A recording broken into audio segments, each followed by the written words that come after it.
Welcome, everybody. We are live with the Goat District podcast.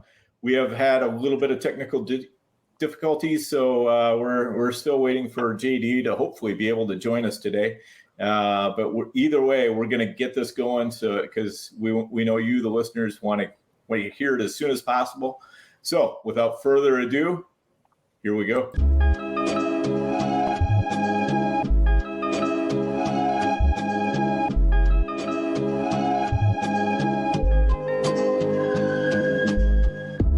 District, you know the Pope listens. Dynasty, our religion, for the blokes missing. On all of these trades, on all of these plays, on all of these grades. By the end of the day, y'all getting played. So, what you gonna do next? Try to fill up that flex? Send the homie a text? That trash offer's the best? You try to make it complex, then they text you back. Now all of a sudden, they don't make any sense. Broaden your horizons, boy. Dynasty's not for the Simons, boy. These trades not for consignment, boy. Respect your opponent, y'all some piranhas, boy. This my advice from me to you. Open up your cute little podcast queue. Search up GOAT District, my dude. Pop it in your ear, man. Y'all know what to do. It's the... And I always be traded. And I always be traded. And I always be traded. Y'all try to betray them, but first you gotta bait them. Fish.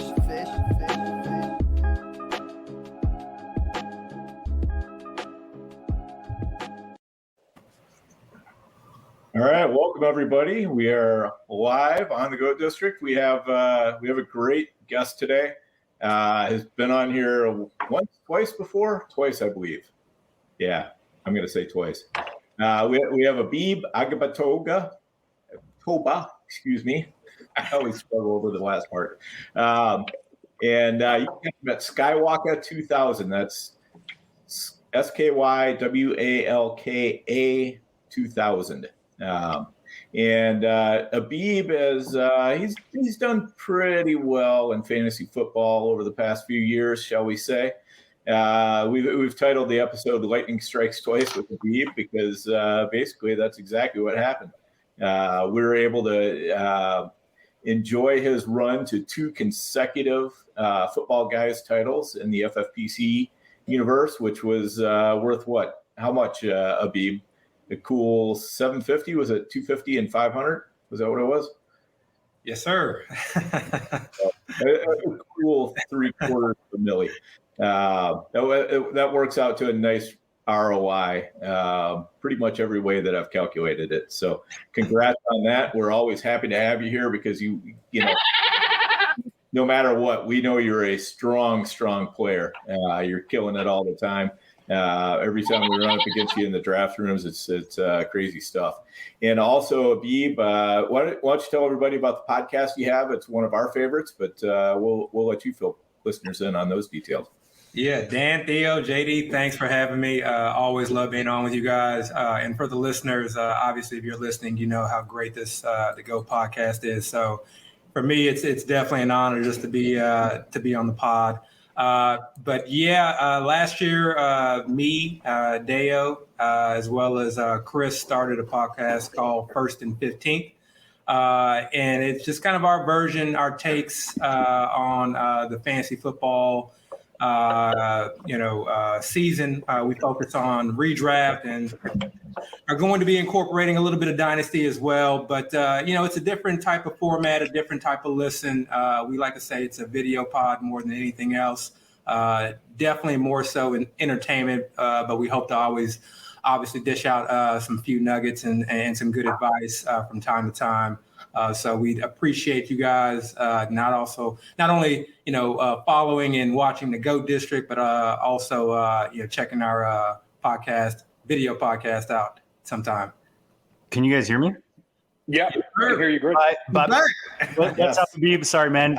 By far, the one thing I look forward to the most is when you guys drop an episode. It's by far my favorite. It's just such a relaxed way that you guys do the show, and it's got good information. You know, you guys are credible. Like, it's just everything about it is good to me, and I love putting it on the weekend when I get like an hour to myself, an hour and a half, do some work in the yard or whatever it is. So keep going, man. You guys are killing it. I love it. Thank you. And one of the things I like about it is just that, you guys like legit, disagree and aren't afraid to hash it out, and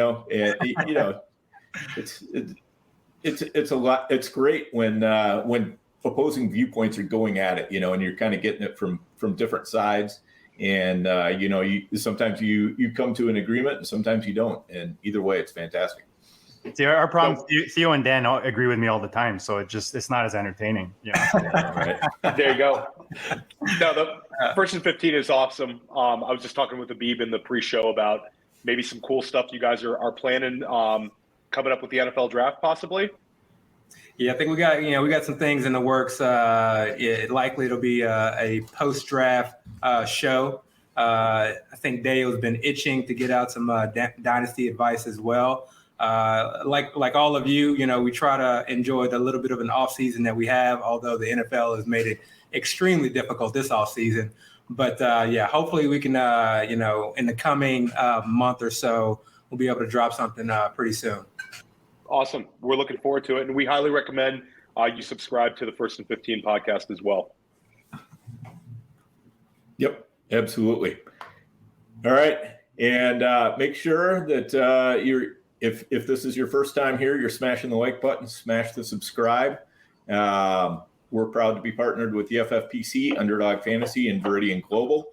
So stay tuned for some chances at some free monies. And JD, do you want to take it away here, or how do you want to work this? No, I'll be plugging in every once in a while. I came in just trying to get my audio was just, I had no audio. I couldn't hear you guys, and then you guys couldn't hear me. It was just a disaster. My tech knew that Abib was on tonight, and it was just, the sparks were flying. So I'll let you drive the bus, man, and I'll try to keep up and jump in whenever I can. All right. And Dan, quickly, I want to give a shout out to the FFPC. I know you guys sponsor the show, but you didn't have to give me number 1 overall and number 2 overall in 2 dynasty startups I signed up for this week. So that was really nice of you guys. I'm going to enjoy Pat Mahomes and Josh Allen for many years to come. Thank you very much, guys. Those are both Triflex, right, Theo? The super Triflex startups, yeah. So those guys were no doubt 1-2 picks for me. So I was stoked about that. Theo, you need to hold off on making pronouncements like that, because I have a startup that's supposed to fire up this weekend, and I would certainly prefer that preferential treatment as well. So Alex and Dave, if you're listening, yeah, I'm good for the number 1 or number 2 pick. There you go. I'll take it. So anyway, getting back to other issues, like the podcast that we're doing and all that. Let's talk a little bit about the strategizing in the preseason for your tourney drafts. Abib, what kinds of things are you doing right now, if anything, to kind of get yourself ready for tourney season coming up shortly after the NFL draft?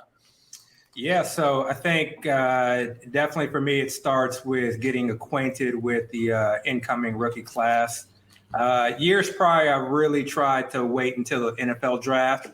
I think one year I found myself kind of really falling in love with players, and they end up in certain situations that are less favorable. And I think my biasness, kind of really took over and maybe had those guys a little bit higher ranked than I should have. So I try to, wait, but now as we kind of talked earlier pre-show, it looks like I'm going to be entering it into this dynasty realm pretty soon here. So that process has started a little bit earlier this year. So, really, like I said, just reviewing the incoming class, particularly the rookie wide receivers and running backs, quarterbacks, I'm, less so inclined to really dive into. But that's been what most of my prep has been thus far, which has been like the last, 2 or 3 weeks. But really, for me, it all starts with the NFL draft. Once the NFL draft is set and we kind of have some idea of what the depth chart and rosters look like, that's really when I kind of do my deep dive and just go team by team, really looking at the depth charts, really trying to assess, any type of cloudy or muddy situations, trying to look for any potential, smash spots, as we like to call them. And then also really taking a deep dive into the coaching staffs, what's changed, on all levels, defensive coordinator, offensive coordinator, and obviously head coach.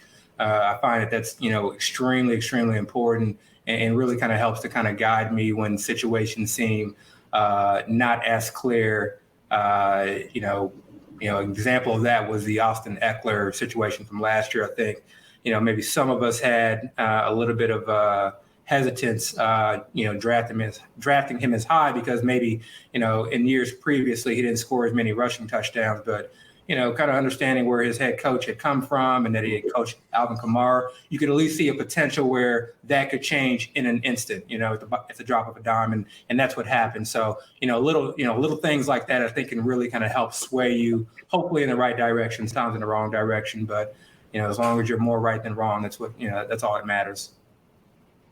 Yep, for sure. So do you have any preferred builds that you like to use? Be top heavy at any position or anything like that? When you're swinging into your first few drafts, what are you trying to do? Yeah, so ideally, I'm doing best ball to kind of do, to kind of get a good warm up. We had the mock drafts, 10 years ago that were somewhat credible, and those are pretty much, I want to say, almost non-existent now, right? So, you try to get into some of the cheapy tournaments, not with the idea of, trying to take it down and win it all. I'm not looking to draft 100 best ball teams, but I'm just trying to get comfortable with the players and trying to just, get my feet wet with the drafting process. And then when I kind of come across a player that I see someone draft, maybe where I wouldn't have drafted them, or I come across a player where, I'm really on the fence, that's when I sort of kind of, write that player down and then, kind of go back to the drawing board as far as trying to figure out, where I have them ranked, within a specific tier or a position group or just overall. So that best ball drafting is extremely important. And so I'll start off with that. And then as I'm doing that, that kind of then gets me a general sense of where players are going and where value lies. And once I get that, then that kind of determines, the type of builds that I have. I think in years past, maybe excluding last year, it's really been RB heavy for me because I felt like wide receiver was an area that I could, really attack late in the mid to later rounds and find some really, really good value. This year, we'll kind of have to see, quickly logged into, Fantasy Mojo site to see, where players are going now. And I think, there's value at all positions all across the board, and which I think we would all expect this early in the draft season. So I guess, I would lean probably more towards being more running back heavy. And having more of those on my roster just because of the position scarcity and being in a 20-plus man roster league. Those are very, very hard to find on the waivers, even handcuffs. So having those guys kind of locked onto my roster, I think is important. You got to be careful because you don't want too much dead weight. And then wide receiver, I think, just kind of depends. If I end up with two studs, then I'm less likely to carry excess wide receivers. And, if I have, I missed out on the studs, and I'm more likely to, kind of lean heavy there. So it really just all depends. And, once I get a better sense of where the value is, that's probably going to dictate, how I attack each position and where I'm overweight and underweight. How about your approach to tight end? Is there any, and I'll also say, how did you attack tight end in years past? Mm-hmm. And how do you anticipate the tight end position for this year moving forward? Yeah, so years past, really it was trying to find the value at tight end. As much as you love the Kelseys and the Wallers and whoever's kind of got, the Kittle years previously, it was one of those positions I really did not want to use that much draft capital on early on. And, the funny thing is, if I kind of were to just do a kind of a quick self audit, and think about all the teams where I drafted, Kelsey earlier, and those teams probably did fairly decently, and they probably likely, I think most of them made the playoffs.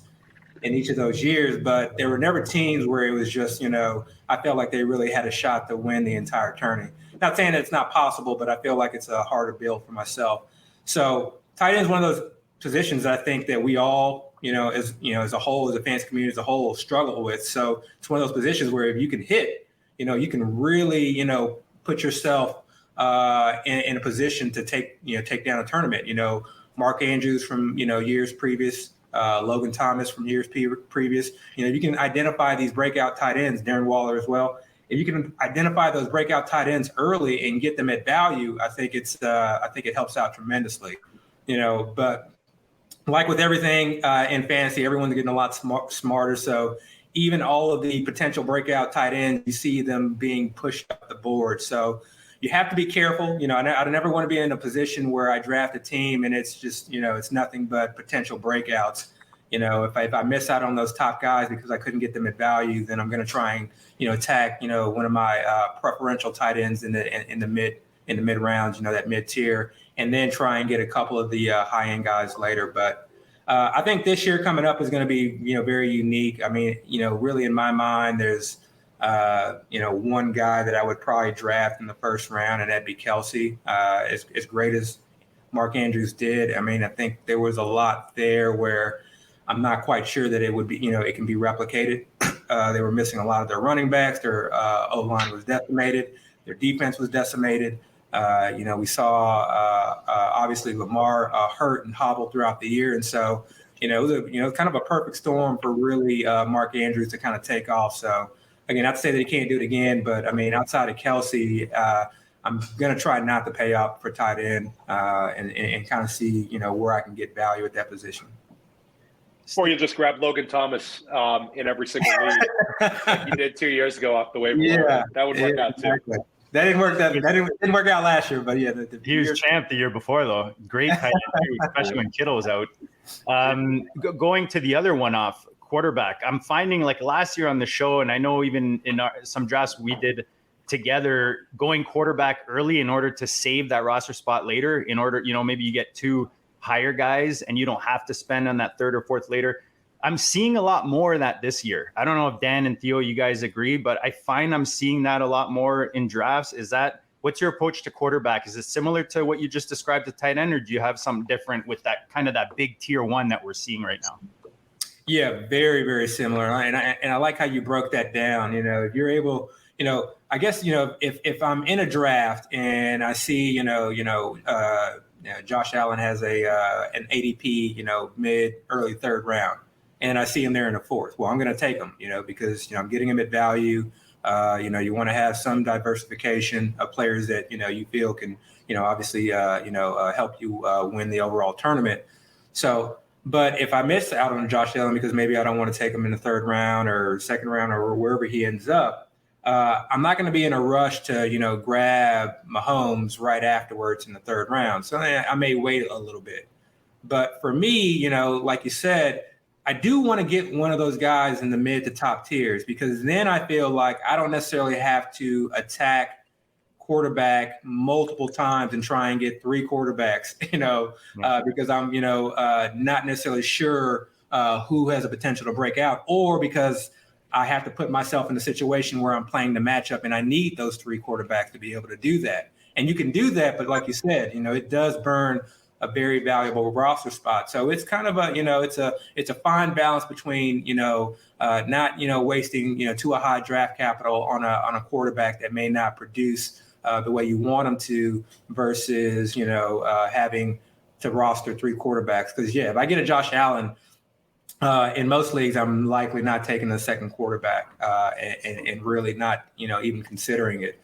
Same thing with the Mahomes. And so, this year, I think, my approach will be kind of similar to last year, where I'll try to probably find someone in that second tier and, someone I really, feel may be able to kind of, make that comeback. I think there's a number of guys who could potentially lead the way as far as, returning to form, and try and get them a little bit later, like fifth, sixth round, and then go from there. My quick off the sheet question before where are you on Lance this year? You still have that same conviction, or you kind of turned off now? You kind of like morning after, like. Oh man, I wish. Yeah, you should play poker with me, or Black. I'm doubling down. I'm someone who always doubles down. But JD's no joke at the poker table, Abib. You might not want to go head to head with JD. But yeah, no, I think when it comes to Lance, nothing's really changed. And I think when we talk about it, we went in depth on the podcast, and I was very, specific with regards to the idea that he may not start whatsoever, but the potential that he may unlock, I thought was significant in that offense. So, for me, he's definitely one of those guys I can tell you right now, I'm likely going to be targeting. We get an entire offseason, and I think that's such an important point to be made. An entire offseason with a playbook that's dedicated to his strengths, with him being able to run that first team offense is going to be important. Obviously, with the caveat that Garoppolo is not healthy and not still on the team, and there's not still a battle there or a question as to who's going to start for them. But I think Lance is someone that I'm definitely probably going to be fairly high on and targeting, pretty often. Cool. I like Abib's take that the offseason is going to help a lot. Yeah. I think that one thing about Lance is he only played 2 college games his last year at North Dakota State because of COVID. So that was, kind of a huge detriment for his development. And I think it's an offseason is going to help him tremendously. Right. Yeah, I definitely think so too. So I'm going to throw in another off the show sheet question for you, Abib. Those are the best ones, man. Come on. So what is your strategy like? When you come rolling into your first tournament entry, probably sometime in May. What are you rolling in there with a completely formed cheat sheet? Or are you more like I kind of know what the ADP is, and I'm going to use my gut a little bit here. I know what I expect out of certain players, and I'm going to just try to figure it out from there. Yeah, no, that's a great question. Those first drafts are tough because the high stakes world these days are very, very competitive, and I think you really have to give credit to those that are in the draft room. There may be a couple of fish here and there, but for the most part, everyone's fairly sharp. So I think any first draft you do, you're probably going to be a little bit at a disadvantage. So that's why, like I mentioned earlier, leaning on those best balls, I think is very, very important, especially if it's kind of a similar format to the league that you're going to be drafting in. So, I'll do a couple of FFPC best balls. And then, I do have some formal rankings that I'll put together for myself. And really it's just kind of a in-depth thought process, and conversation that I have with myself, because I think when you're forced to rank these players, you really have to, come to grips with whether or not you believe Lamar Jackson is really your third overall quarterback and you're willing to take him over, the rest of the players in that tier, or whether or not Trey Lance can make his way into your top 12 and you're really willing to hit the button to draft that player well ahead of ADP. And that first draft helps out with that. So to me, the first draft is more of an experiment. I'm trying to, draft a competitive team. I'd be lying to say that I felt, extremely confident in the first teams that I draft. But it also lights a fire under me because oftentimes I'll walk out of the draft just thinking that I made a lot of mistakes or thinking that, maybe I was taken advantage of. And it's one of those things where you just, the competitive juices start to flow and it makes you just want to do another draft almost immediately. So, I basically use that first draft as kind of a, springboard into the draft season, a learning experience, and to kind of reaffirm or reassess some of my convictions. Okay. So you do kind of eventually come up with your own rankings, but that's sort of you're not like walking into the first draft with a pretty hard set of rankings then, right?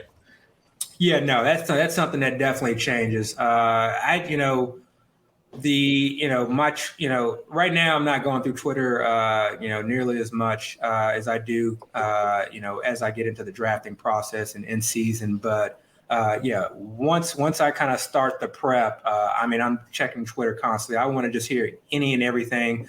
Some quarterback is, hosting some wide receiver. Someone's been practicing with someone else.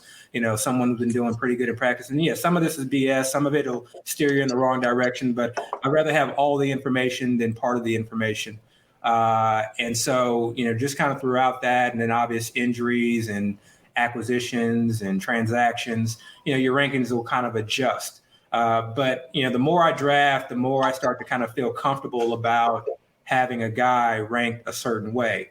And I think that for me, those rankings are important, and to be able to kind of go and adjust those real time and daily, as I usually do, is important, because it allows you to be prepared in the draft. The last thing I want to do is, be unprepared in terms of, okay, which running back do I want to take with, 2 or 3 of those guys in the same tier. I want to have a good sense of where I'm at as far as which one of those running backs I prefer in that given tier. That way you can kind of focus on other things in the draft process, because you can learn from other players as well. But if you're struggling just trying to build your own team, then you're not even, taking into account what other players or other teams are doing, or where other players are going throughout the draft, which I think is important as well.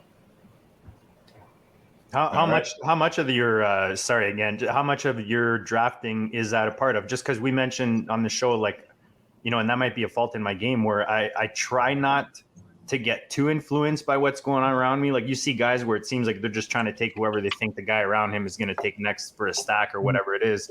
So how much, if you had to give it a percentage, are you considering that when you're drafting, like your roster versus your? Yeah. So when it comes to defensive drafting, cock blocking, whatever you want to call it. Yeah, I like that. Yeah. Stack blocking. Stack blocking, yeah. I'd probably say, it's probably 5%, 10%. You're conscious of it. It depends. It depends. If I'm drafting with someone and I'm like, you know what, I really don't want you winning this. We won't drop any names. But no, or if their team is just you're just looking at the roster and you're like, oh my God, the team looks just absolutely sick. Maybe in that situation I do it. But for the most part, it's more so I'm using that information as, okay, this guy did this. That's interesting. Why did he do that? Is that something that could potentially work? And is that something that I should consider? Or how can I potentially improve on what he's trying to do? Like I said, I think the fantasy community is just, when it comes to strategy and just, knowledge base, extremely savvy in the high stakes world. So, I think it's, it helps me out to be able to see what other players are doing, especially other players that I have a lot of respect for. I think, it'd be, malpractice to not pay attention. I like that. Yeah. So, it sounds like you're just always trying to get better and always trying to learn from it. But I like that. I like that take that you're trying to learn from your fellow drafters, not just, trying to cock block them or stack block them. Keep friends close and your enemies closer. You gotta keep a close eye on them. Yep. Hear that. Definitely. All right, JD, you wanna throw in a little bit on the FFPC? Yeah, let's do it, man. The FFPC is popping right now. I know last time we did a ballin' on here, we were giving a bit of love to our friends over at Underdog, and we'll give them some more love later on. But right now it's FFPC time. Check out my FFPC, guys. Whether you're into Dynasty, so now they just released. They had the 77s, the 250s going. Now they just release Dan and Abib and Theo's levels, the baller levels. Everybody walks in with their stacks on their phone, on their stacks. So we're talking, what's the biggest buying on the site right now? Right now it's $12.50. $12.50 for the dinos. So get in there, guys. The main event, you can sign up. The football guys, they have the early bird. You get a free $35 credit right now if you sign up and get 3 entries. So if you collected some of those entries off your winnings last year, go check that out. You can register now. Best balls are always flying. There's a couple hundred. I know, Dan, you and I have a 125, never too early. I've got another one going. There's not a lot of spots left, right? It's 1 something. Or is it under 2 yet? Yeah, it's under 200. I'm not sure exactly what Okay. it is, but I know it's Yeah, just to give an idea. They're selling out quickly now. 157, guys. So go check it out. It's going quick. Go sign up. 125 buy-in to win 25 grand.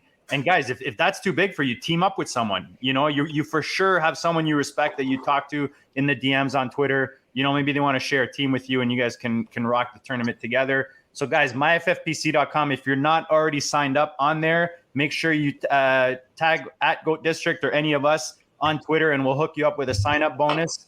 And guys, you know, you see $1 million in prize and you think, I can't win this. Dude, lightning struck twice for this man right here. 750 grand, guys. No joke. Playing fantasy. I mean, you can do it. You know, it can be done. Go check it out, guys. All right, so let's move into our free agencies and rookies. Abib, what do you think were the most impactful free agent signings this year? Oh man, I mean, there are a lot of them. The one that I think, you know, for me, it was really a lot of some of the re-signings that I think were very important. You know, Leonard Fournette sticking around in Tampa. I think, you know, if he stays healthy, that's someone who could produce and provide excellent value at where I see he's going in drafts currently. And same thing with the James Conner, you know. These are also, at least with the Tampa Bay backfield, where I feel like there's a kind of a clear handcuff situation too. So that's always favorable.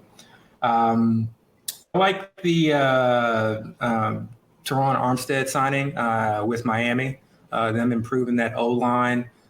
You know, it's nice to have all that speed and guys that can go deep, but, you know, if you can't protect your quarterback or give them time to throw the ball, then it's all for naught. And I mean, I just really like what that organization has just kind of done in general.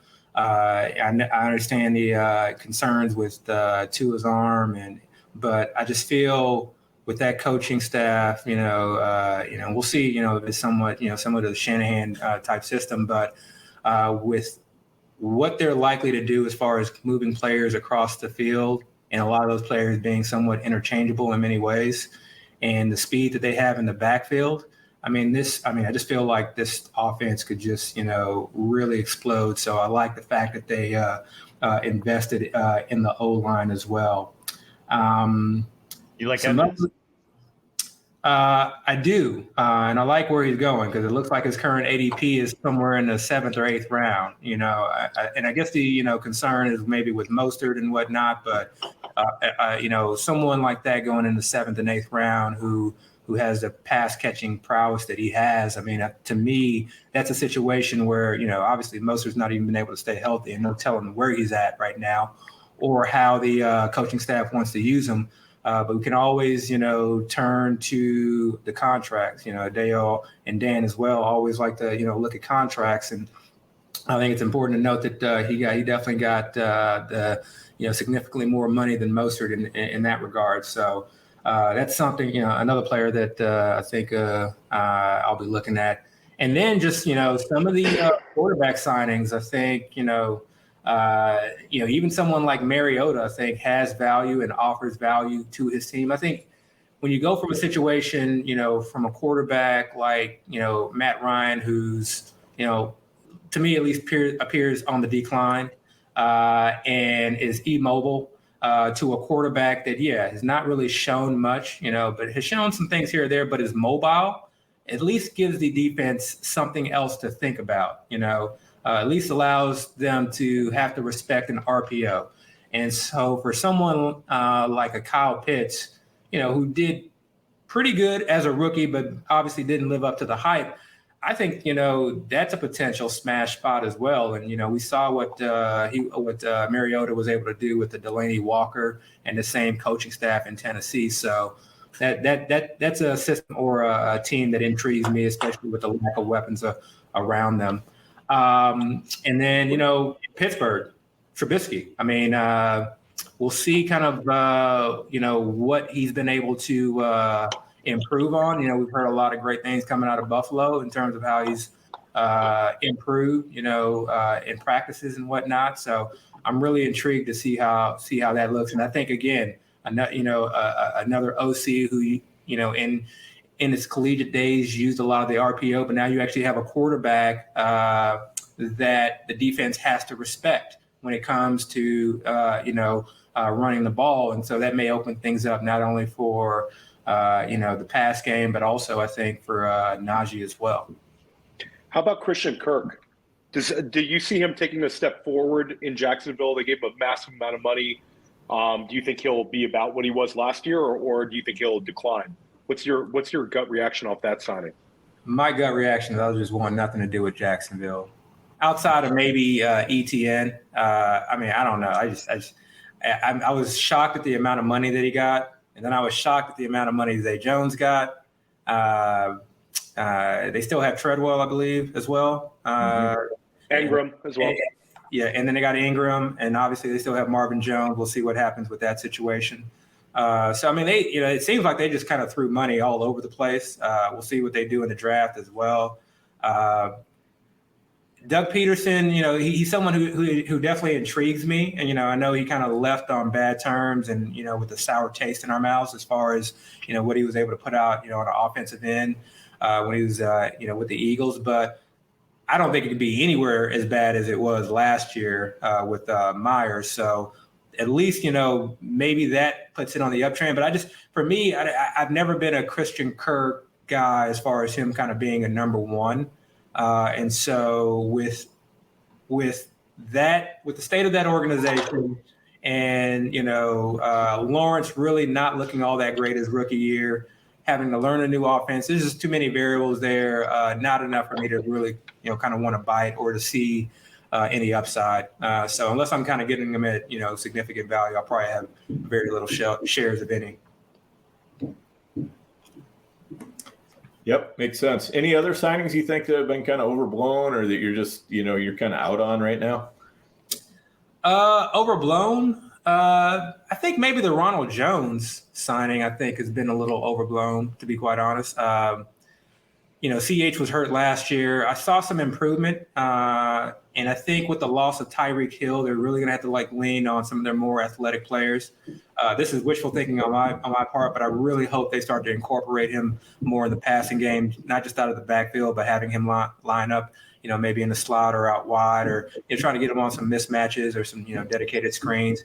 I think, as long as they don't re-sign McKinnon, I think CEH could offer a tremendous amount of value, even if he's splitting in between the tackles carries with Ronald Jones, because we know Ronald Jones is not the greatest in the passing game. So, you could, best case scenario is CEH, is seeing the majority of the third down and passing down roles, without, McKinnon and Darrell Williams in the picture. And then also, the coaching staff knows him, he's going into his third year. Maybe now he does see the majority of the goal line work as well. So I think when I was looking at the ADPs, he's going in the 7th, 8th round. So that's a guy that I'll probably be reaching for in the 6th, 7th round if he's going that late. Yeah, totally makes sense. He's a guy that I definitely like at ADP as well. I'm. In Dynasty, I kind of tried to move my shares, just based off of the fact that people are, saying that he's going to be more, involved in the passing game, hopefully, and all that kind of stuff. And I hope he is, but, he's just somebody that I've looked at for a couple of years. I'm going, he's definitely not the Dynasty asset that I hoped he was going to be. So, I'm just going to take a little bit of positive news, the fact everybody knows, hey, he's competing with Ronald Jones, and I'm just going to move off him right now. And then, can't fault that. Exactly. I'll echo. I think Dan nailed it. In Dynasty, I sold off my final share of CEH last week or the week before. The fact that you guys had shares is the first problem. my last 28. Yeah. My last check. There. Winning leagues year after year. That's what we do. I'm going to plead the fifth on how I acquired mine. Yeah. This one was definitely not an over. I want to go on the record right there. I think in redraft right now he's falling. Yes. whether it's Underdog Good and value. NFFC, FFPC. He's really falling. So I think that there's some value to him in redraft. Let me ask you guys this: you rather have CEH or Tony Pollard right now? Oh, CH. CH for me. What about AJ Dillon? Dylan for me. Yeah. This is redraft. Or this is Dynasty? Redraft, yeah. Yep. Redraft. Redraft. I'll go CEH. It's close, but I'll go CEH just because with Aaron Jones there in redraft.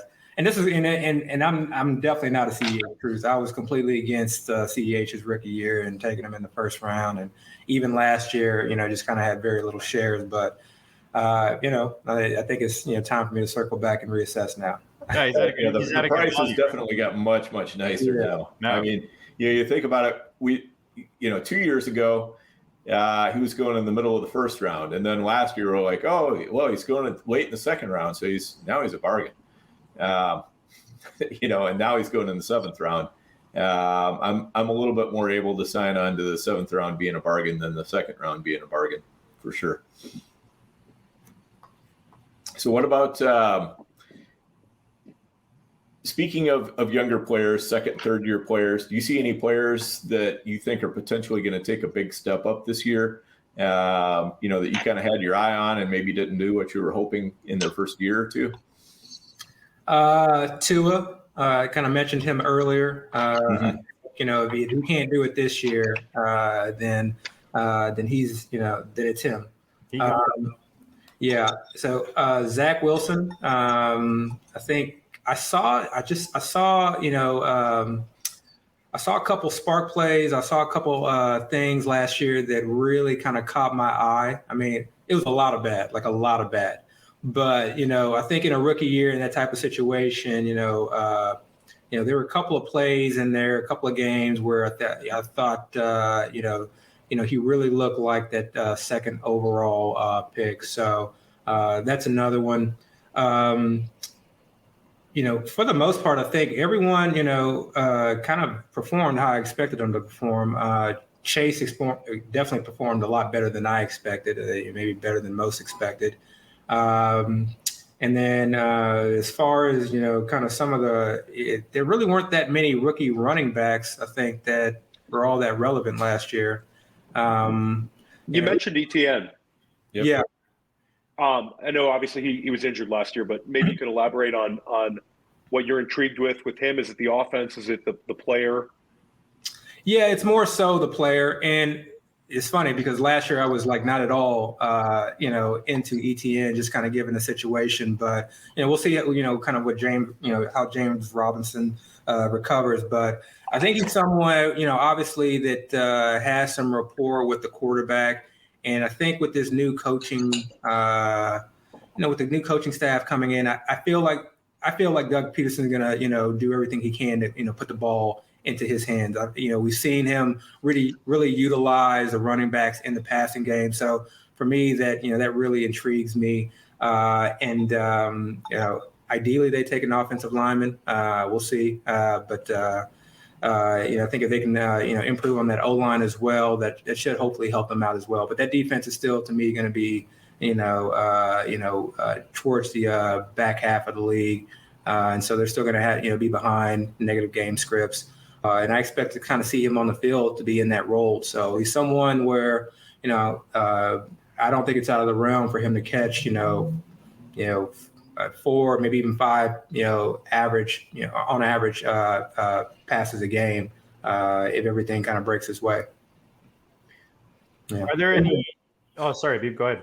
No, I was just saying. And then Javonte Williams is the other one who he looked at absolutely amazing this year. So I think if Melvin Gordon's gone, he's definitely going to be kind of in that top half of the first round for me. If Melvin Gordon's there, it's a little bit hard for me to stomach that, given how Melvin Gordon looked last year. Any second year guys that you're out of, like you maybe you didn't see what you wanted last year and you're not giving them that second chance? I think of like a guy like Trey Sermon is a guy that often comes to mind. Where are you on him, and where are there other guys like that you're like, you know what, man, I'm out. I gave them their year. That's it. And Abib, I would like to hear your thoughts on Rondell Moore. Yes, actually. Yes. So that was actually going to be the guy, Rondell Moore. I'm not out on him. I'm actually, very, very much in on him. I don't know. AJ Green looked absolutely done to me. I don't care what numbers he put up. He just looked absolutely done to me. And to me, that offense, I'd never had much faith in Kingsbury to begin with, and I still don't have much. But, there's no way that he can kind of go in with the same mindset that he did last year, the same offseason. The way that offense performed towards the last half of the year, or last quarter of the year, and especially in the playoff games. I mean, the offense was just absolutely atrocious. So I think, he has to find a way to really, incorporate more so that he is an actual threat that defenses have to, consider. And then that opens things up for everyone else, for Ertz, for Hopkins, even for someone like AJ Green. Or the other kid, I forget what his name was. Who's the other rookie last year who filled in for Hopkins? Antonio Wesley? Yes, exactly. Yeah. And he showed, I think he plays more that kind of boundary X as Hopkins, but, I'm sure at some point they can probably get both of them on the field. But I think, Ronald Moore, I think he's just, I really think, he's a weapon that needs to be utilized in multiple ways. And now no Chase Edmonds. I still like Connor, but Connor can't, see 100% of the snaps. He's not going to hold up, and they clearly know that they're a playoff team. So, something that I was hoping that I would see last year was more use of him out of the backfield, whether it was running routes or in the rounds. I think we saw some of those, but we need to see more, and he needs to be kind of, a mainstay in that offense. Yeah, I don't know if he can be Debo, but Then he can hold out and ask for more money, man. Exactly. So yeah, he's someone. And who was the other guy that you guys had mentioned? I'm blanking. Trey Sermon. Oh, Trey Sermon. Yeah. I think at this point he's nothing more than late round flyer. A late round. Exactly. And I doubt in that situation, I'm typically trying not to draft the third string running back. Now I do think if it were a situation where Mitchell goes down, I do think it's not a real possibility that he's the number two. I mean, I think I probably more lean that way unless Jeff Wilson looks a little bit better than he did towards the end of last year. Yeah, last year Wilson looked pretty done. Yeah. I thought. So, what about Terrace Marshall? That's another one that Dan's I've got some bad scars from that one. Yeah, I was not on him, but I was also, and that was more so because of Sam Darnold. I mean, like literally, one of my favorite moments from last year on our pod was when he had like 3 good games, and I forget who I had bet with, and I was like, put it on tape. I was like, he's a fraud. I was like, he is an absolute fraud. He's about to turn into a pumpkin, and this is all going to be for naught. And sure enough, it happened. I mean, I was definitely, I wasn't, 100% confident, but it was one of those situations. I just felt like, to me, Sam Darnold looks broken, and he looked broken last year. And so the idea of him being able to support 3 wide receivers and Christian McCaffrey, I just didn't think was feasible. So he was someone that I was kind of, I shied away from. The Baltimore second-year wide receiver, on the other hand, he was someone I was fairly low on because I was high on Marquise Brown, but he actually showed me quite a bit, enough so with him going into his second year that I'll probably be shying away from Marquise Brown this year, and is also cause for me to kind of, again, not want to draft Mark Andrews in the first and maybe in the second round this year. Yeah, Bateman's super intriguing. I just took him in a startup, and it's funny. It's almost like people are not as excited about him as they should. Mm-hmm. There's some guys going in the startup which I thought Bateman should absolutely go ahead of. So it's kind of funny to see how that goes. He's the kind of guy that I think will get a lot of hype over the summer as well. Yeah. Because of the offense. Yeah, just the talent, the profile, people hearing about him being healthy, have a full off season. I feel like he showed enough. Flashed. I mean, I'm biased. I liked him coming in, but I feel like he did, kind of like what Abib said. I feel like he did show enough considering in that offense. Yeah. Yep. All right. How about the rookies? How much you said you've done some rookie prep so far this year, Abib? Yeah, more so than last. more so than last year. Yeah, more so than last year. Exactly. All right. So who intrigues you the most at each position? I mean, we can kind of throw out the top options that everybody talks about all the time. Yeah. Or who's your like in a 1 QB? Who's your 102? Dan, let's start there. Come on, let's go for the juicy stuff right off the bat. My 102. Like in a 1 QB, who you taking 102? In a rookie draft. I mean, I guess I would say Desmond Ridder, but honestly, I mean, if I'm being quite honest, I don't like any of the quarterbacks. I don't like any of them. 1 QB. Not super flex. Not super flex. So Breece Hall, I would imagine, would be first, right? No, I'm saying I'm saying like in this draft, I don't like any of the quarterbacks. One QB. Okay. Yeah. Sorry, I'm taking Malik Willis with my number one. Yeah, that's good to know too. That's good. Theo's doing these super flex, tri-flex things right now in Dynasty Startups. We want to know that you don't like any of these rookies. Let's start with the quarterbacks. If you started there for 2022. So Malik Willis would be my ideal pick because I think he could. He definitely has the potential to end up in a situation, Seattle, where he can kind of start immediately, and then obviously, his legs, his arm talent, when I kind of evaluate these, this is kind of full disclosure. I'm just kind of going through as many film highlights as I can. I don't watch every single, Malik Willis game, throughout his years. I kind of leave that to the, the scouting experts and rely a lot on kind of some of their takes. But I definitely feel a need to put eyes on him. So I'll try and watch as much film as I can kind of put together. But he was definitely my favorite, but I definitely, can see the rawness that everyone speaks of. But that's one of those situations where, again, you put him in the right system, you can live through those rawness, and sort of kind of rely on his talent to allow him to be able to get the job done, especially when, those talents include, really good arm strength and obviously what he can do with his legs. And then after that, I'm not a fan of any of them. The only reason I mentioned Desmond Ridder was just because of his legs. If I'm going to have to choose someone, I'm going to choose someone who's going to be able to run. But from what I saw from everyone else, it's just I'm praying that any team that I'm a fan of does not take a quarterback this year outside of Malik Willis. And how about getting back to JD's question? I was hoping one of you guys would ask again.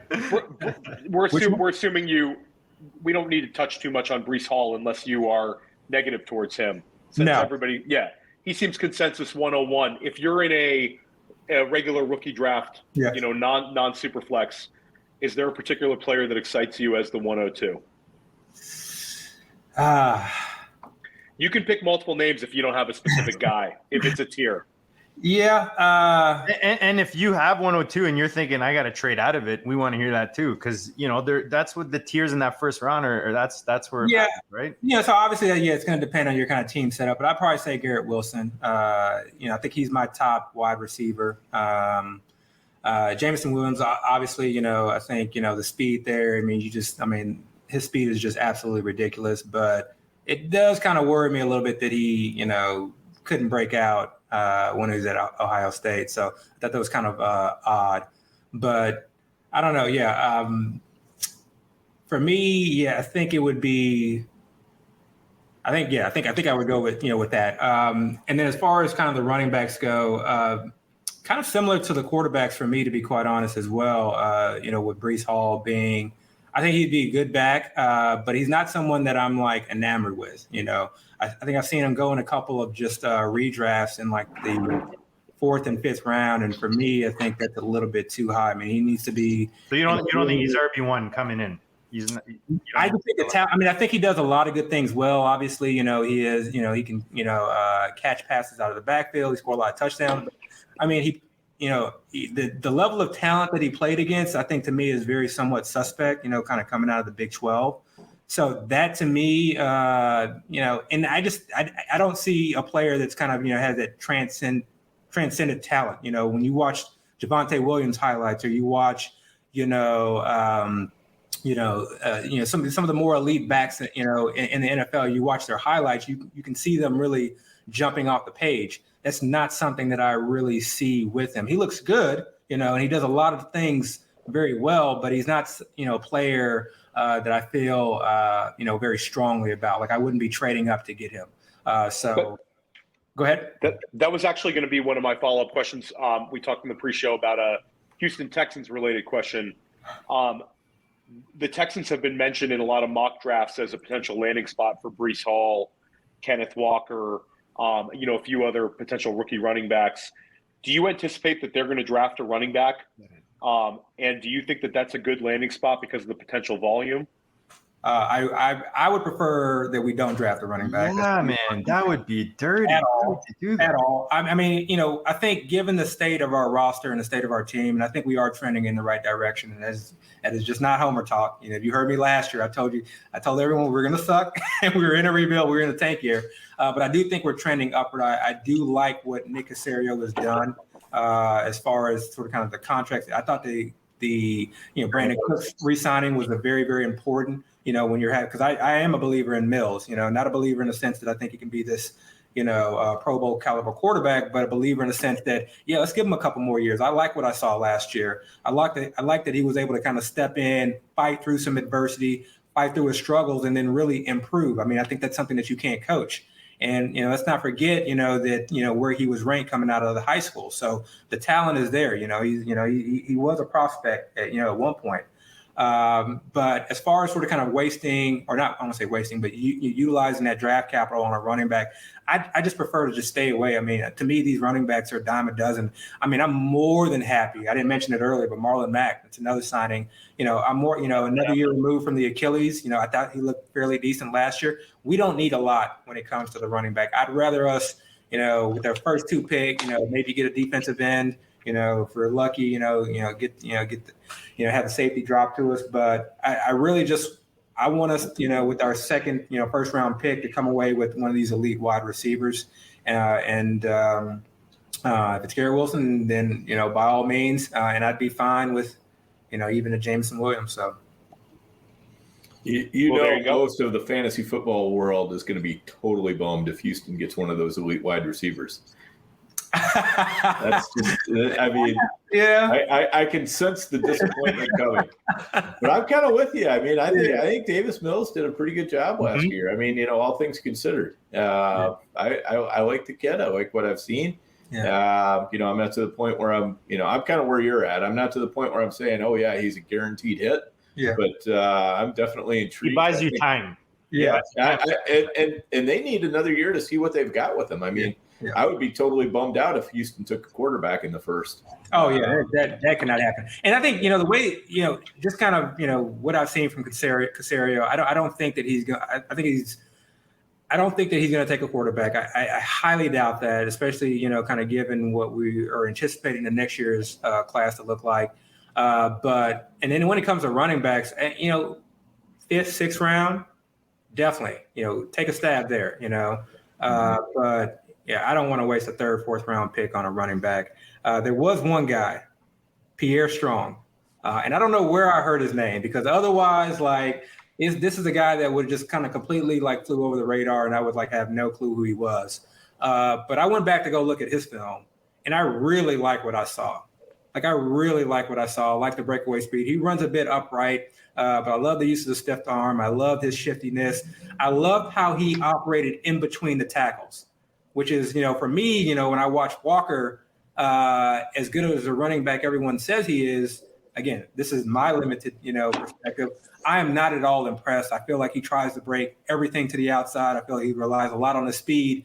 So I'm not saying that, Pierre Strong's, better than Walker, but I would much rather get a Pierre Strong much later in the draft and spend the 2nd round pick on Someone else mentioned Strong on the show. No, Dan and Theo, who was it? I believe John and Matt touched on him.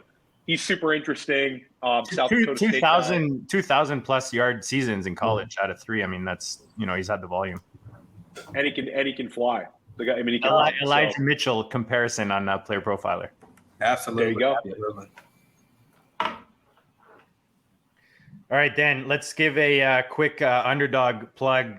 whenever those FFPCs don't fill, where do we go, guys? Underdog. I mean, always available on your phone. You got a family event. I know Easter's coming. You got to sit around with the fam.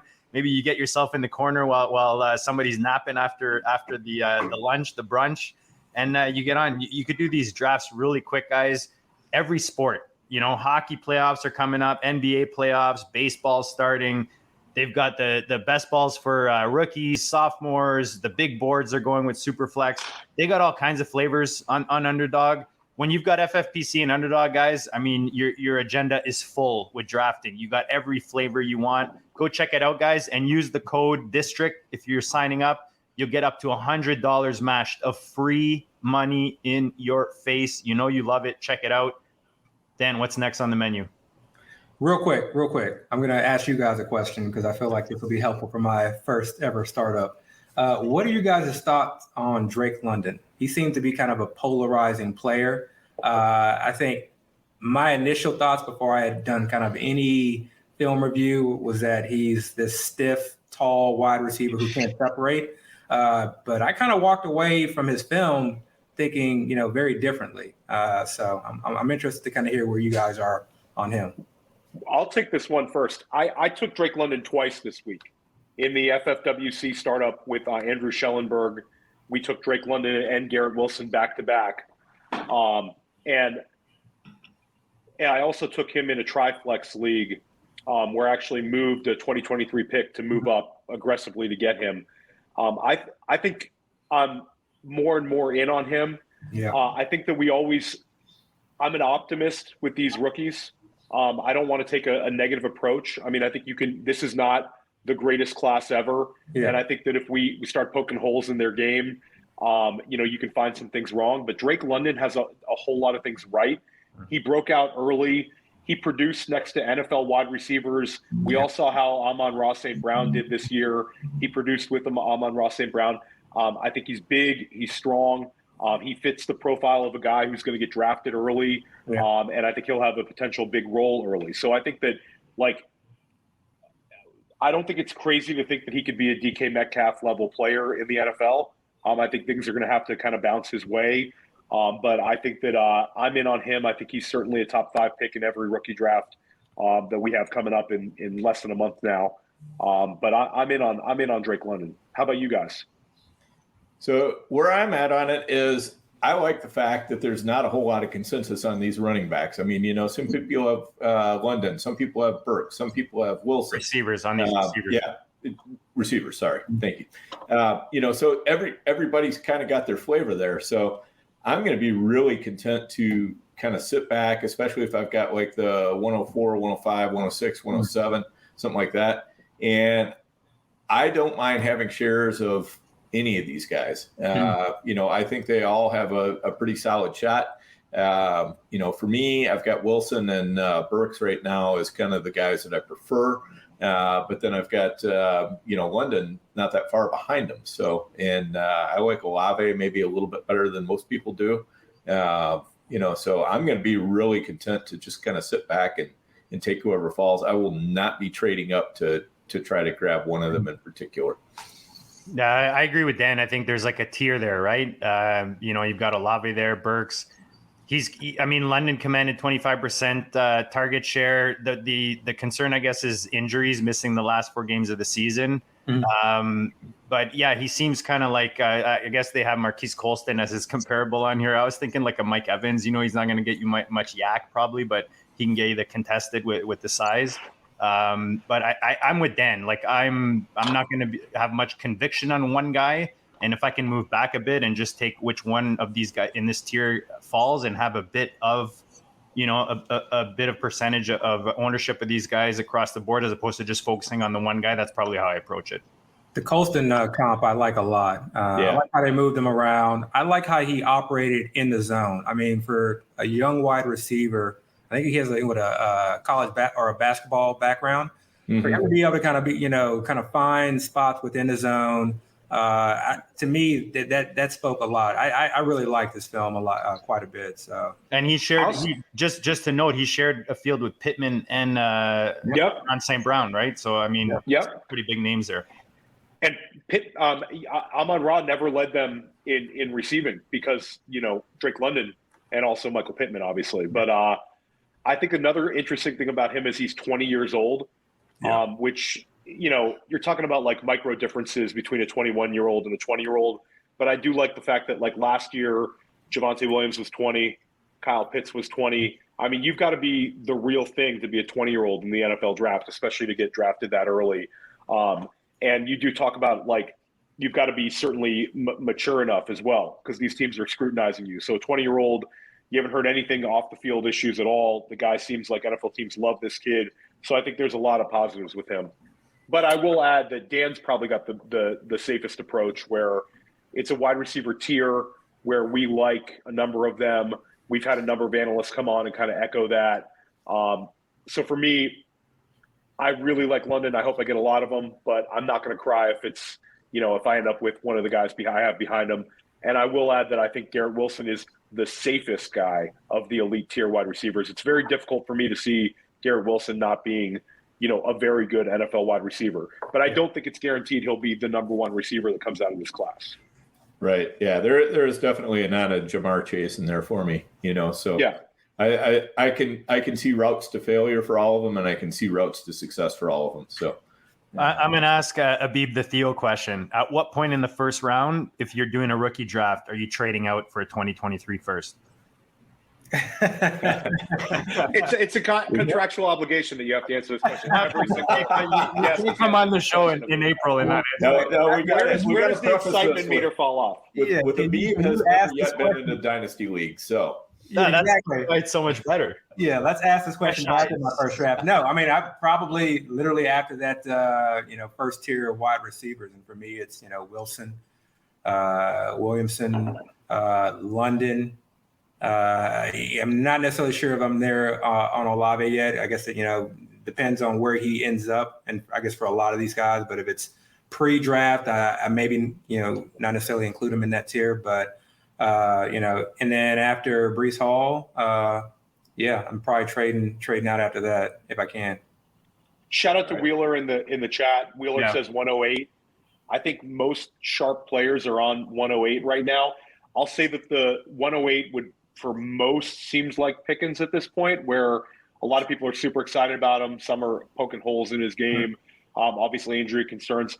I'll say that the wild card is people are not excited about Isaiah Spiller right now. And Rachaad White, we're very excited about, but I think some maybe are not as excited as we are on the GOAT District about him and some of our guests.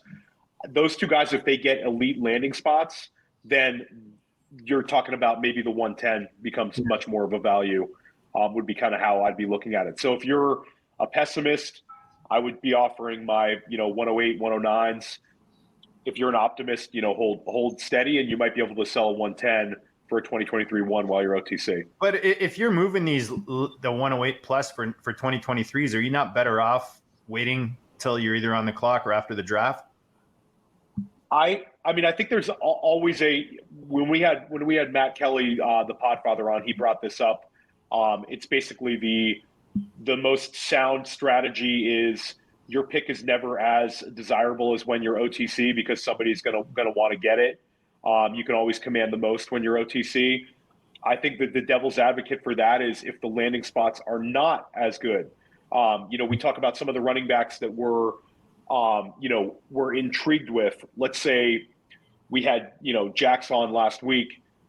If Kenneth Walker ends up with Michael Carter on the Jets, and potential split, it's not nearly as exciting as if Kenneth Walker ends up, in Atlanta and maybe has the whole backfield, So I don't know, JD. I think it's really something you got to balance. You know what I was thinking after that Jack show about that question is that we have this we'll convince ourselves of whatever after that draft. Like, Breece confirmation bias galore. But now that just means you can get Carter and Breece Hall at a value. Come on, guys. They're going to both flourish in that offense with that, how fantasy land is, man. After those rookies are placed, it's like new. We got new information now. So we got to get that value up, big everyone up. For sure. Yep. Yeah. Spiller's an interesting one. Yeah. That's one that if he landed in the right spot, he would definitely rise up my board. Speaking of Podfather, it sounds like Zamir White, according to him, is someone that's been climbing up, just like the speed. The franchises get real excited about speed, and he's been climbing up, maybe past the Rashad Whites in the draft coming up. I'm excited that Matt Kelly's on Zamir White. I'm also excited that Dan Williamson is very much on Zamir White. So I'll give that one to Dan. Dan got me on Zamir pretty early, and I've got enough shares. He's my second most owned running back after Breece Hall. Yeah, I will give the caveat. He's more of a 2-down grinder, so you're not gonna want to push him up too high in your rookie draft. But once you get down past the do it all players, then he's if he's in the right situation, he could definitely be good.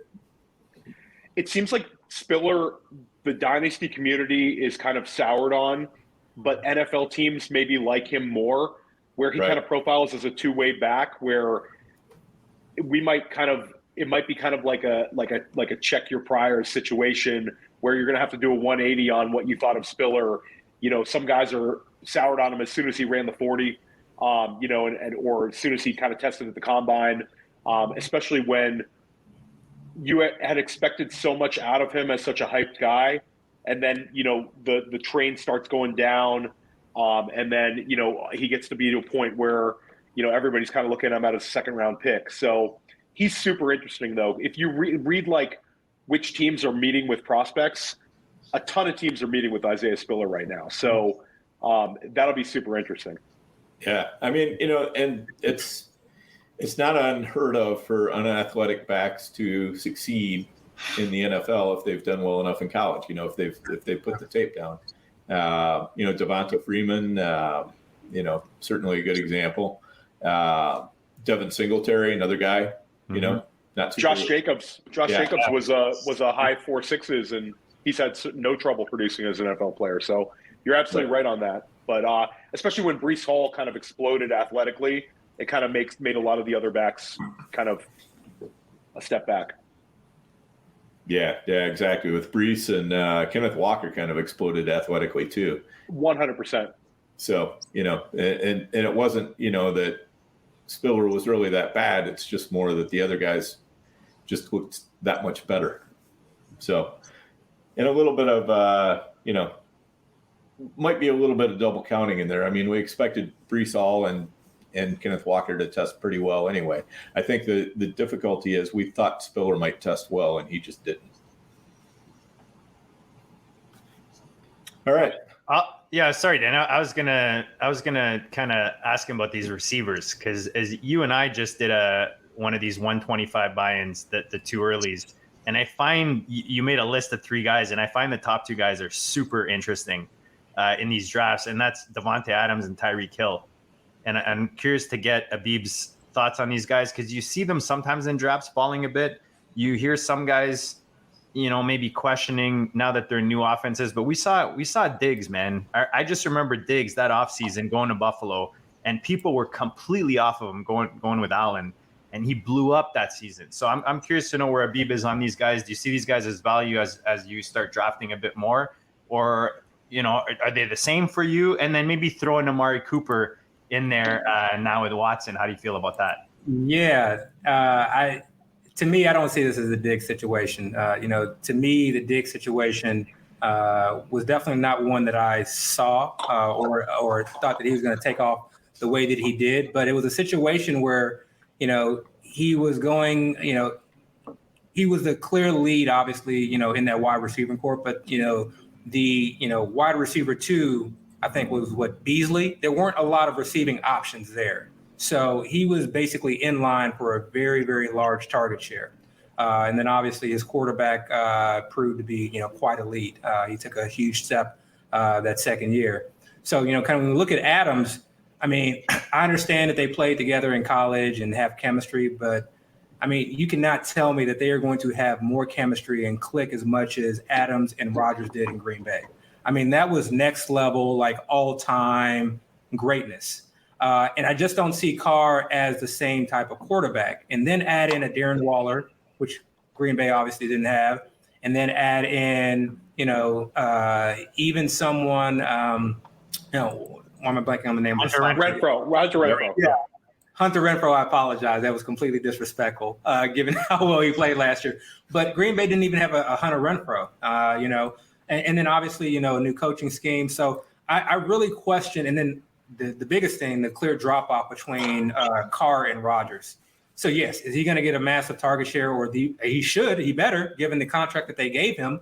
But, 25% target share with the Raiders does not equate to a 25% target share, with Green Bay. So, I think he's definitely well worth a second round pick. I'm not saying that I'm like completely soured on him, but to me, to say that his value has not decreased, I don't know how his value could stay the same. You have more positional players that you're playing with that command the ball than you did in your previous situation. And, your quarterback you're also dropping down a tier or two.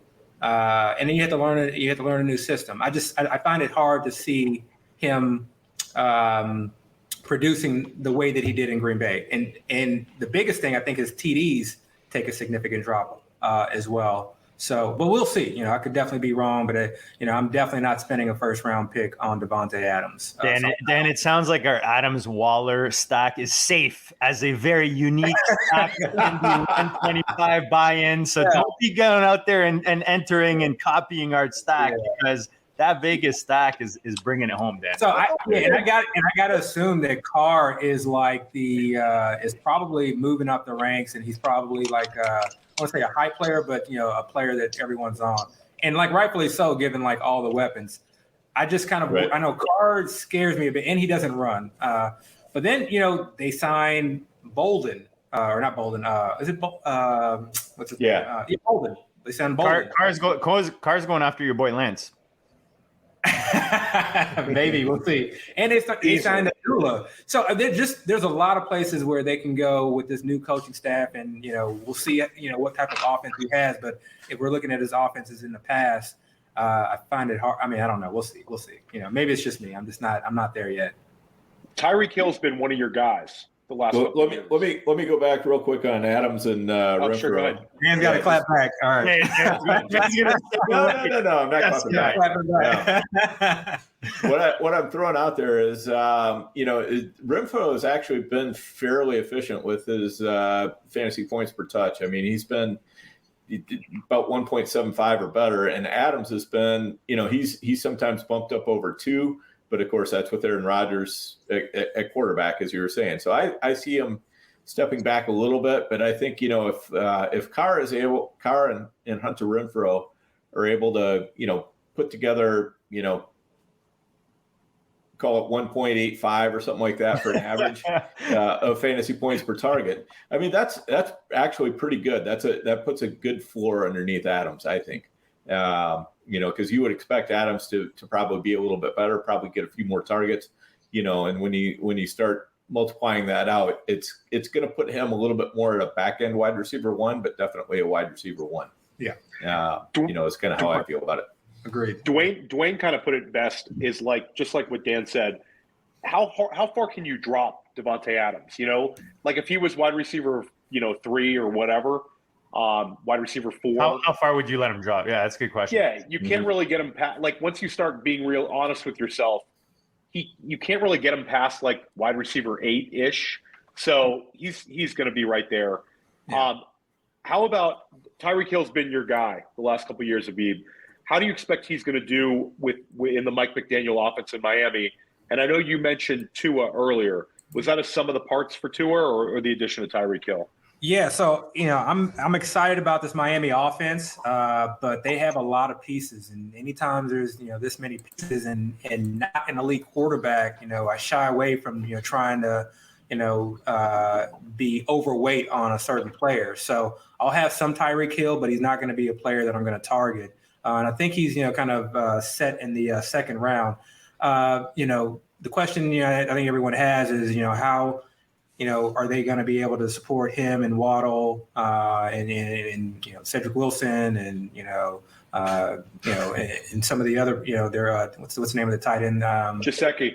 Jasecki, as well as Edmonds out of the backfield, et cetera. So how are they going to be able to, how's Tua going to be able to support all of these players? And that is a big question mark. Also, what is this offense going to look like? So it's hard for me to draft Tyreek Hill. He's not going in the first. I think that's obviously out of the question, but I don't think I'll be drafting him in the second. I think that'll be a player that I'll be okay missing out on. If he has a great year, by all means, I'll be fine missing out. But I doubt that he's going to be a player that's going to return, value or return, or produce at the same level that he did in Kansas City. A lot of those deep balls are obviously, are not going to be there, given Tua's arm strength and just the offense in general.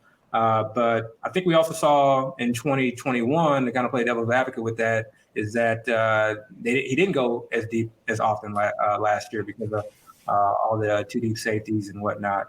So for me, similar to Adams, he's definitely pushed down, but unlike Adams, I think he's going to be a player that I'm likely going to avoid. I'm probably going to go for the cheaper player in that, in that offense, probably Waddle, if his ADP drops a little as well. I like Waller's question here because I literally just took Hill in the second round, as you're saying. I took Justin Jefferson first round and then came back Tyreek Hill as a wide receiver 7 in the 5 spot there. And the decision is Debo or Tyreek Hill. Where do you sit on that, Abib? Neither. Okay. And the thing is, I love, I think we all love Debo. That goes without saying. He's just a tremendous talent. I would assume that he sees a similar amount of carries, which definitely holds some weight. But I think if I'm assuming that Garoppolo is no longer there, to me that really resets things. Yes, Debo, I believe, was the first read in much of their offense, which may hold true going into 2022. But if you watch those games, Garoppolo just had literally eyes only for Debo. So with Trey Lance, you have to assume that that'll be the same, and we don't know that for sure. We don't know if he's going to lean more on Kittle, or we don't know if we're going to see Ayuk finally break out in his third year. We saw what Ayuk did his first year, and he took a step back last year.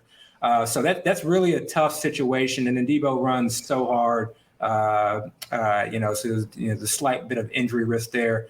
If I had to kind of pick between the two, I would probably lean more Hill, given the contract that he was signed to. I mean, they signed him to a massive contract, so he is going to have to see a certain target share. So I think there's some safety in that. But I don't want to make it sound like it's bad to draft any of these guys. I don't think you can go wrong. I think it's just not for me. I think I'm going to be looking for more certainty in these rounds as opposed to guys that are ending up, maybe in situations that are different, but, have variables in place that make them less favorable, if that makes any sense. Are you more of a do not draft guy, or are you more of a I want less of him guy? Do you know what I mean? Like, do you play percentages, or do you kind of have a draft or do not draft list? I don't have a list, but there are guys that I just won't draft. I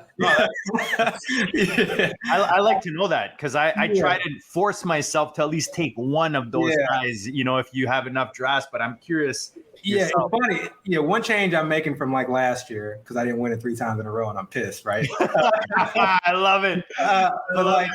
One change that I want to make from last year is, like, last year I felt like I over diversified. I feel like diversifying is like an art, and it's something that you have to, I think it takes some skill to learn, just how to do. I know a lot of the high stake guys sort of kind of preach on it, and I think they do a very good job of it, in terms of keeping, Excel spreadsheets and understanding where they are at. But there are certain players that I just don't feel strongly about. And I think if I have a strong conviction about those players, or I feel like they're not going to produce, then I don't want to force myself to take them just to take them. I feel like, to me, that's somewhat of a cop-out. So I try to avoid that. But then there are also situations like this, like the Debo, like the Tyreek Hill, where, maybe right now as we sit, in April, I don't feel comfortable. But 2 months from now, we're hearing kind of, the Debo contract situation gets settled out. We're hearing him and Trey Lance have, great rapport, or Trey Lance is looking great in camp. We hear certain things, and then maybe I feel a little bit more comfortable to where, even though I'm not, it's an automatic draft, at the back end of the first, early second for Debo. But now now maybe I do diversify and say, you know what, let me make sure I have a handful of shares of him and Hill, as opposed to sort of kind of completely avoiding, because I think that can kill you for sure.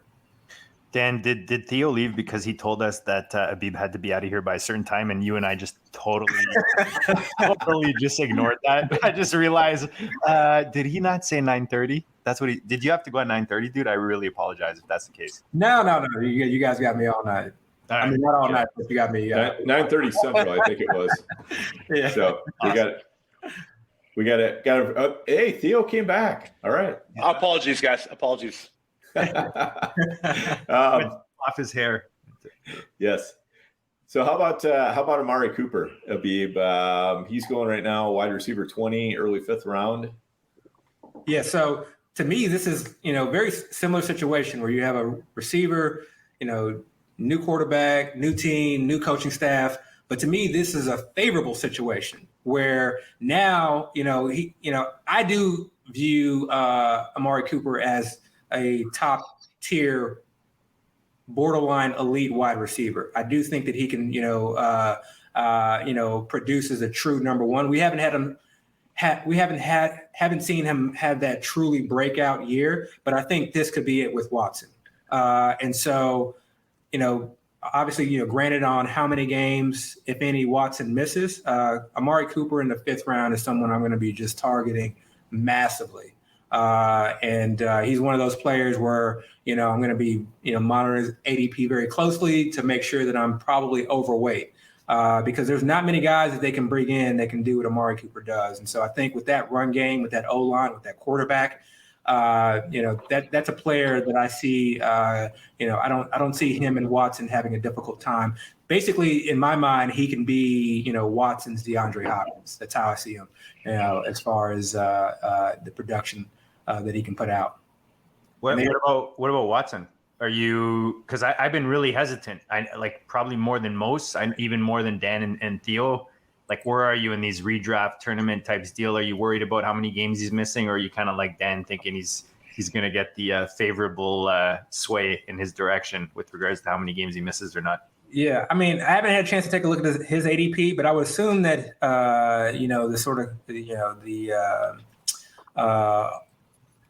everything that's sort of kind of going on with this situation is probably baked into his ADP currently. So I'm assuming he's probably after Derek Carr, between Derek Carr and Christian Kirk. Yep. So 9th and 10th round. Yeah, I think that 15.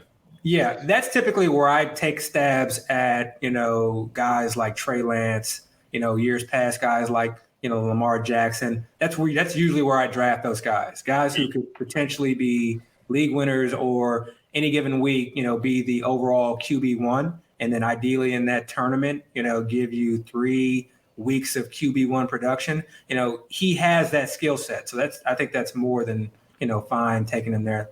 I'll definitely have some shares of Watson. Now, obviously it's a different offensive system, but Kevin Stefanski's already said that he's going to, tailor the offense towards his skill set. And again, going back to the contracts, you're not going to set the, all time, money in contracts and not, put the ball in his hands.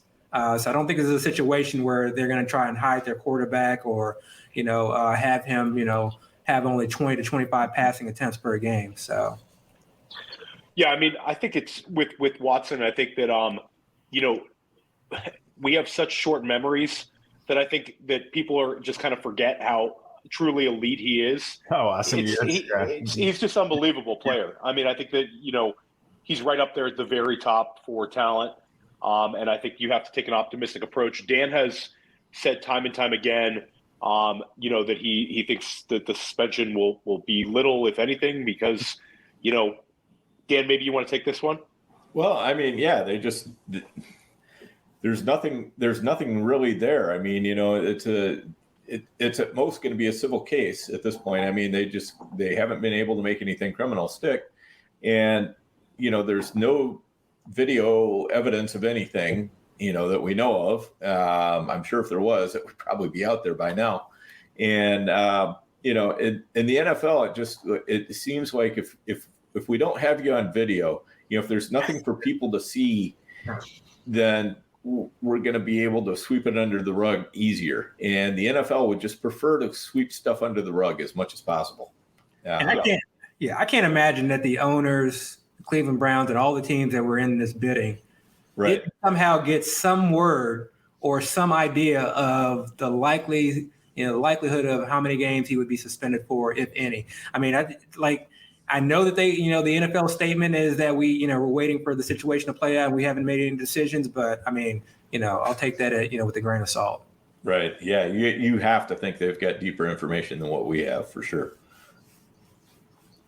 So how about Russ Wilson? How do you feel about Russ in Denver? Lukewarm. I think it's definitely a better situation than in Seattle for him, in particular, just given the change in the head coach.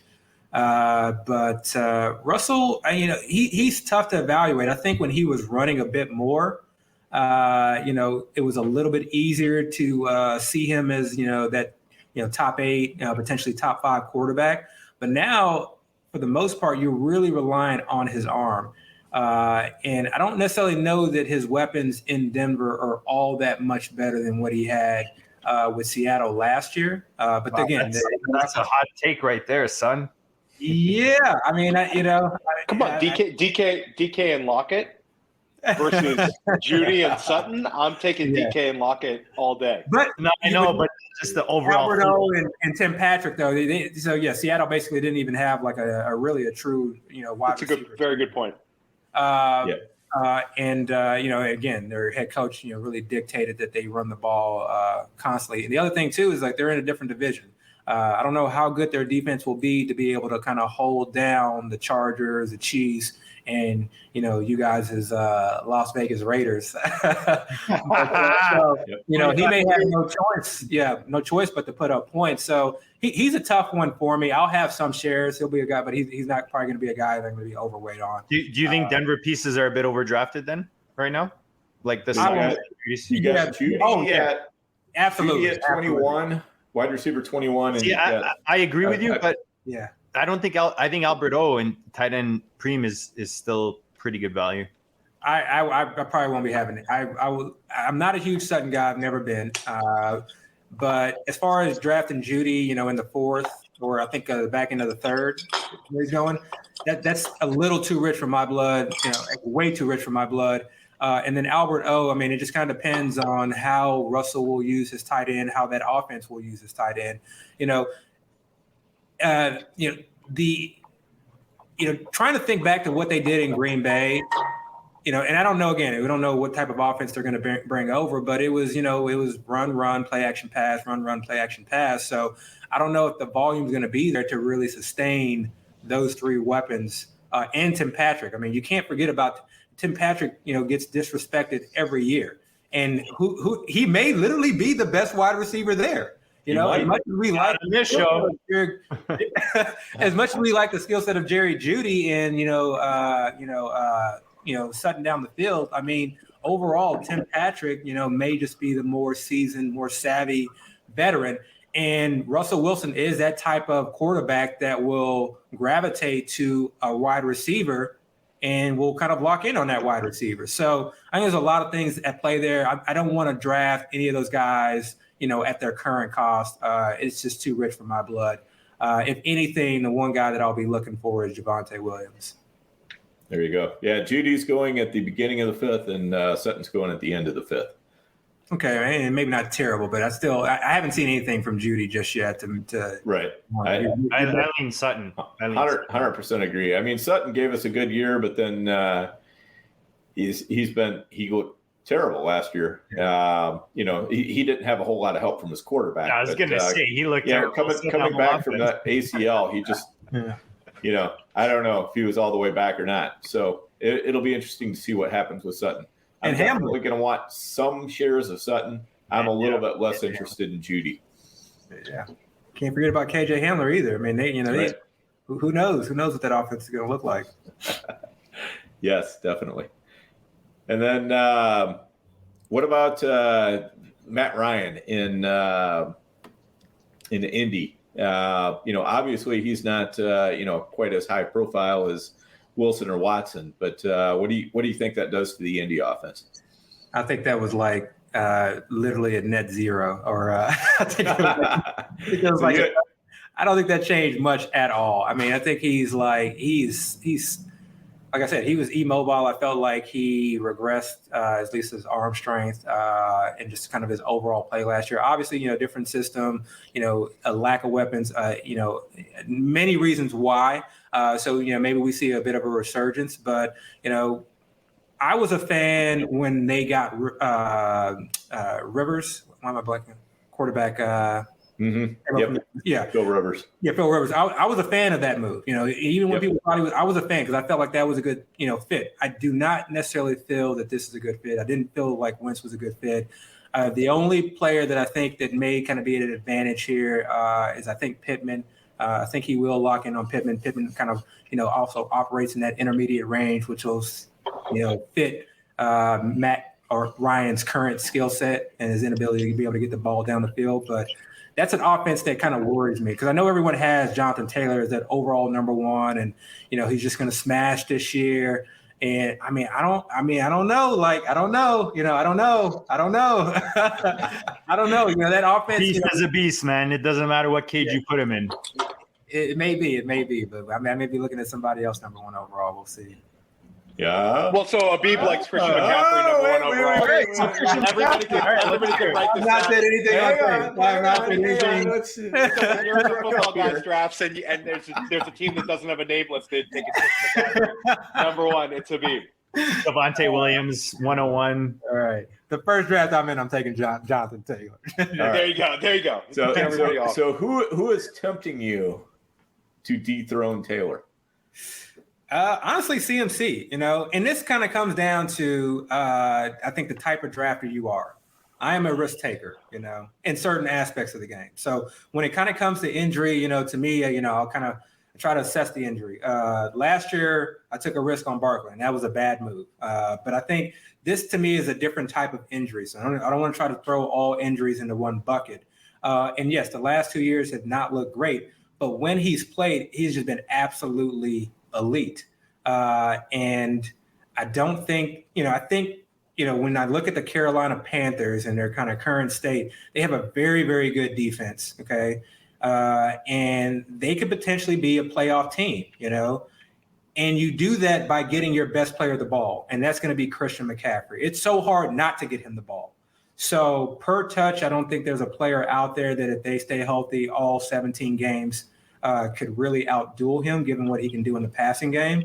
So, he's someone that I'm probably going to have a lot of shares of if he ends up slipping in the drafts. But I think currently he's at 2, so I don't necessarily know that he's fallen much. No, he's fallen especially the super flex drafts. He's fallen end of the first, beginning of the second. It's money, man, when you get him as your I don't want 100% shares, but I'm going to try and get as much as I can.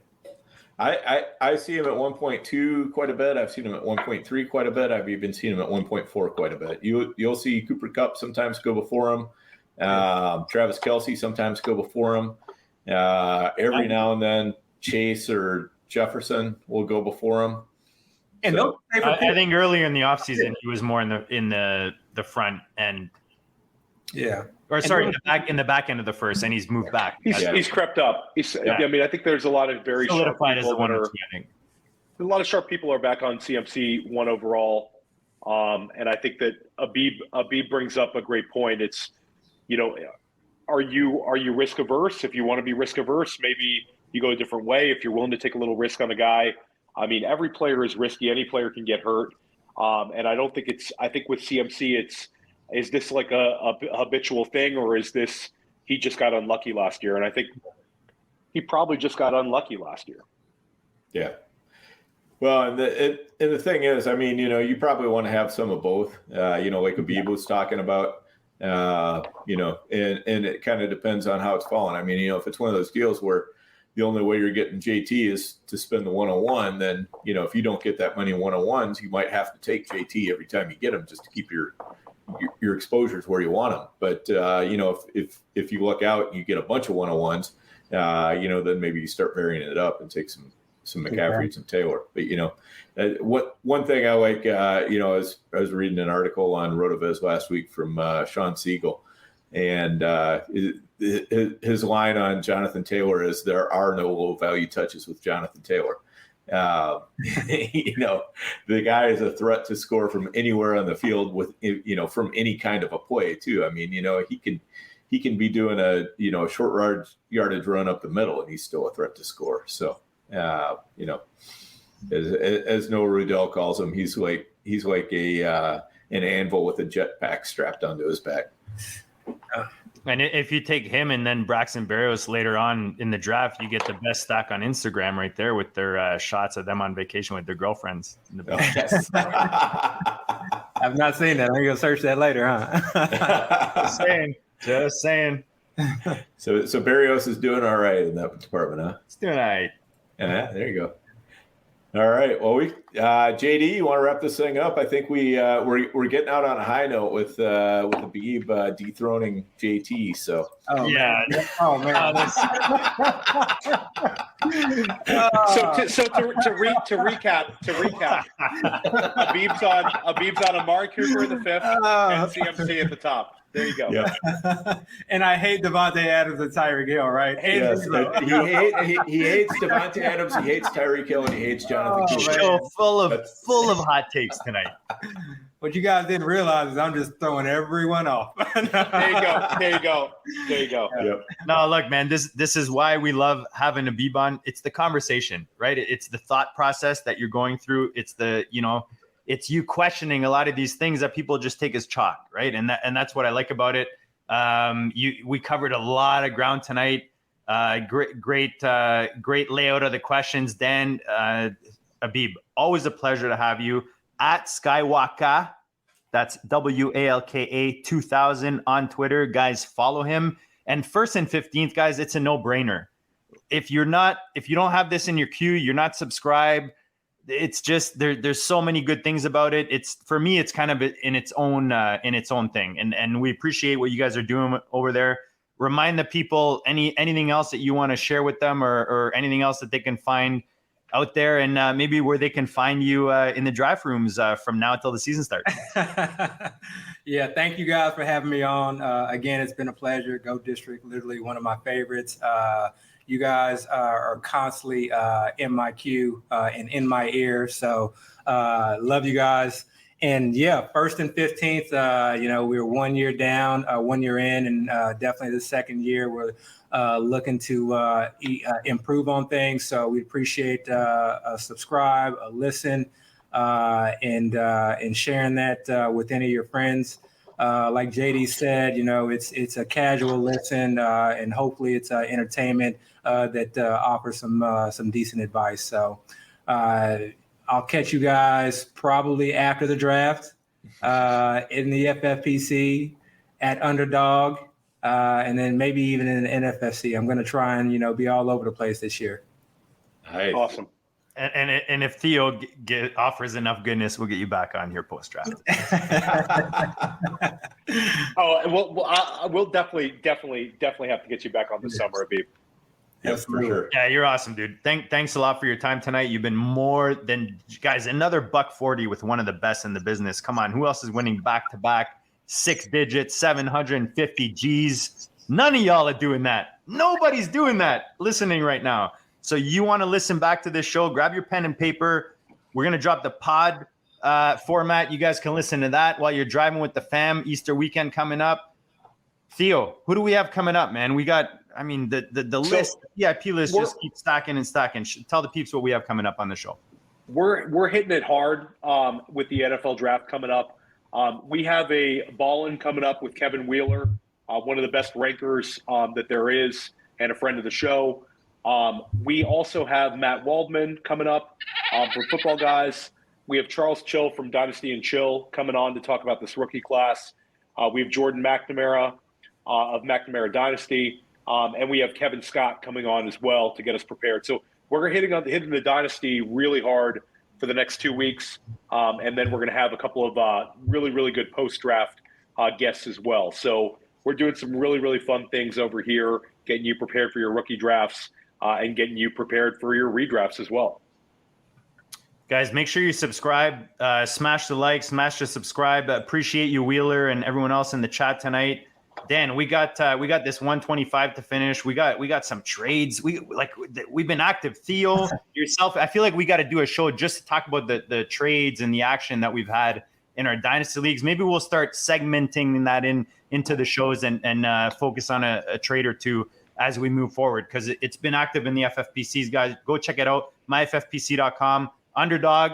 You want a quick draft on your phone, on your mobile. You can't get a spot on the FFPC. Underdog is a spot to go. Use the code DISTRICT to get up to $100 matched.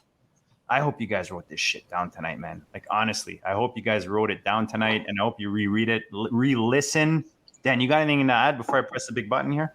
No, other than we do have a lot of great dynasty content coming up. Our goal basically right now is to get Abib to the point where he's just going to go out and crush his first dynasty week. So he's close. Yeah. He's close. We're just going to give him all the dynasty specific strategy. He knows the players, so it's more just figuring out how to handle the differences of a dynasty league. So he'll be good on that after he listens to us for a couple more weeks. Late round Pierre Strong. Yep. Pierre Strong. There you go. Late round Pierre Strong. We out with that, boys. We'll check you all later.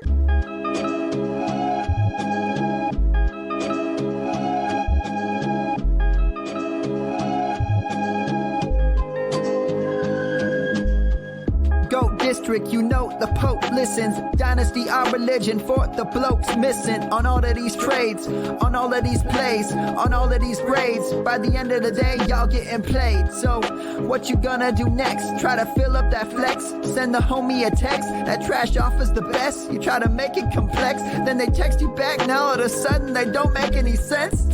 Broaden your horizons, boy. Dynasty's not for the Simons, boy. These trades not for consignment, boy. Respect your opponent, y'all some piranhas, boy. This my advice from me to you. Open up your cute little podcast queue.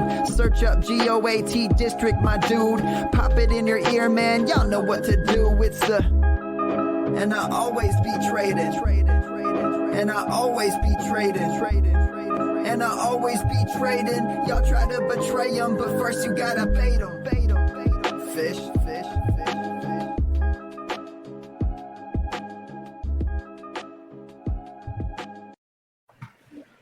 That was good fun. show, guys. That was really fun. I love having Abib on.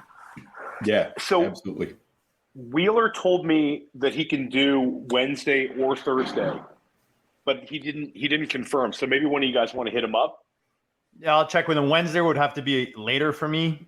So why don't you just suggest Thursday? He said Thursday was fine. Yeah, let's stick to Thursday. We got Thursday. So